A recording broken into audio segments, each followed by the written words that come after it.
నా జర్నీలో ఈరోజైతే డే 9. ఈరోజు ఏమాత్రం లేట్ చేయకుండా గమ్మున జిమ్‌కైతే స్టార్ట్ అయిపోదాం పదండి. మా అపార్ట్‌మెంటు పవర్ సేవింగ్ మోడ్‌లో ఉన్నట్టున్నారు. లైట్‌లయితే లేదు కారిడార్‌లో. అండ్ టైమొచ్చేసి 5:30 దాటింది. పొద్దున్న టైంలో పెత్తనాలు ఎక్కువైపోయి సాయంత్రం అయితే ఎళ్తాను ఈరోజు జిమ్‌కి. హమ్మయ్య! ఇంకా జిమ్‌కైతే ఎవరు వచ్చినట్లేరు. భలే ఖాళీగా ఉంది. ఇప్పుడు రోజు చేస్తున్నారు చూసారా? కోతికొమ్మచ్చి అనుకున్నారేమో కాదు.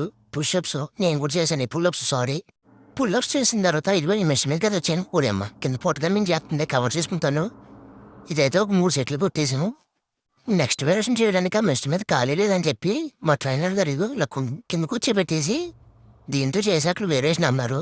ఇందాకలో వేరియేషన్ ఏమో కింద కూర్చోబెట్టేసి చేయించారని చెప్పి ఫీల్ అవుతానేమో అని ఇప్పుడైతే పెద్ద మొత్తం చేసి అలా కింద స్టూల్ వేసి దీని మీద కూర్చొని చేయమన్నారు. చూసారా సరిగ్గా చేస్తున్నానో లేదని చెప్పి వెనకాల నుంచి నాకు కనిపించకుండా చెక్ చేస్తున్నారు మా ట్రైనర్ గారు. లెక్క కూడా అంటున్నానండోయ్! ఈ రోజైతే సూపర్ ఫాస్ట్ ఎక్స్‌పర్ట్‌లా చేశాను మొత్తం వేరియేషన్స్ అన్నీ. ఎందుకంటే ఆఫీస్ టైము జిమ్‌కొచ్చేసానమాట. ఓ పక్కన ఆఫీస్ అవుతూ ఉంది. ఇంకైతే అయిపోయింది ఈరోజు వర్కౌటు. ఇక నుంచి అయితే గమ్మున స్టార్ట్ అయిపోయి ఇంకా ఎగ్జిట్ అయిపోతున్నా. ఈ రోజుకింతే. రేపు కలుసుకుందాం. బాయ్.